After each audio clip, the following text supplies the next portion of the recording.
भगत सिंह के साथ असेंबली में बम फेंकने वाले बटुकेश्वर दत्त को भी फांसी हो गई होती तो ज्यादा अच्छा था।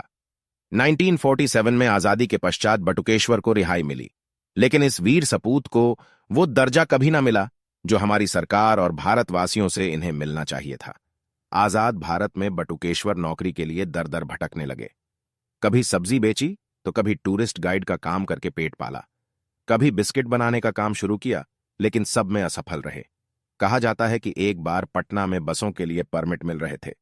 उसके लिए बटुकेश्वर दत्त ने भी आवेदन किया। परमिट के लिए जब पटना के कमिश्नर के सामने इस 50 साल के अधेडीएच की पेशी हुई तो उनसे कहा गया कि वे स्वतंत्रता सेनानी होने का प्रमाण पत्र लेकर आएं।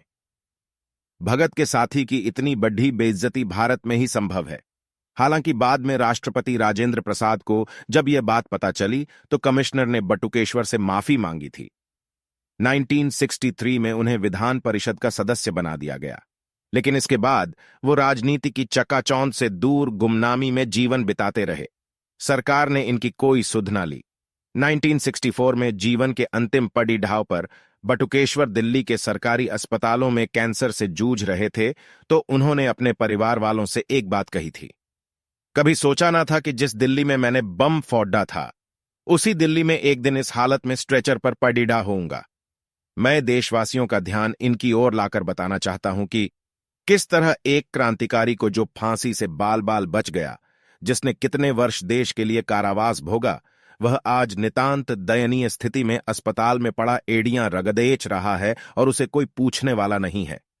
जब भगत सिंह की मां अंतिम वक्त में उनसे मिलने पहुंची तो भगत सिंह की मां से उन्होंने सिर्फ एक बात कही, मेरी इच्छा है कि मेरा अंतिम संस्कार भगत की समाधि के पास ही किया जाए।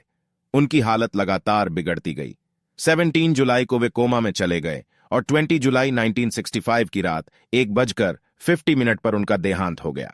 भारत पाकिस्तान सीमा के पास पंजाब के हुसैनीवाला स्थान पर भगत सिंह, सुखदेव और राजगुरु की समाधि के साथ ये गुमनाम शख्स आज भी सोया हुआ है।